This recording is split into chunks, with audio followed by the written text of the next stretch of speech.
तो आइए मैं आपको माँ दुर्गा के 9 रूपों, नवरात्रि के नवरूप की संक्षिप्त कहानियाँ सुनाता हूँ। पहले दिन माता शैलपुत्री की पूजा होती है। वे पर्वतराज हिमालय की पुत्री हैं।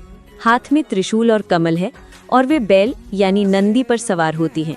ये रूप स्थिरता और भक्ति का प्रतीक है। दूसरे दिन ब्रह्मचारिणी की पूजा होती है। उन्होंने कठोर तपस्या करके भगवान शिव को पति के रूप में पाया। ये रूप तपस्या, संयम और त्याग का संदेश देता है।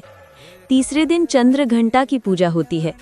इनके माथे पर अर्धचंद्र की घंटी सी आकृति है। वे सिंह पर सवार होकर दुष्टों का नाश करती हैं। ये रूप शांति और वीरता दोनों का प्रतीक है। चौथे दिन माता कूष्मांडा की पूजा होती है। कहा जाता है कि उन्होंने ब्रह्मांड की रचना अपने हास्य से की थी।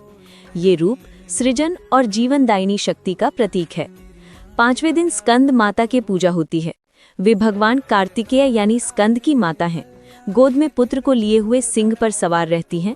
ये रूप मातृत्व और करुणा का प्रतीक है। छठे दिन कात्यायनी माता की पूजा होती है।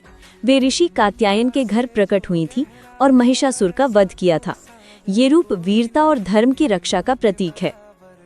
सातवें दिन कालरात्रि की पूजा होती है। उनका रूप भयानक है, लेकिन वे भक्तों का भय दूर करती हैं।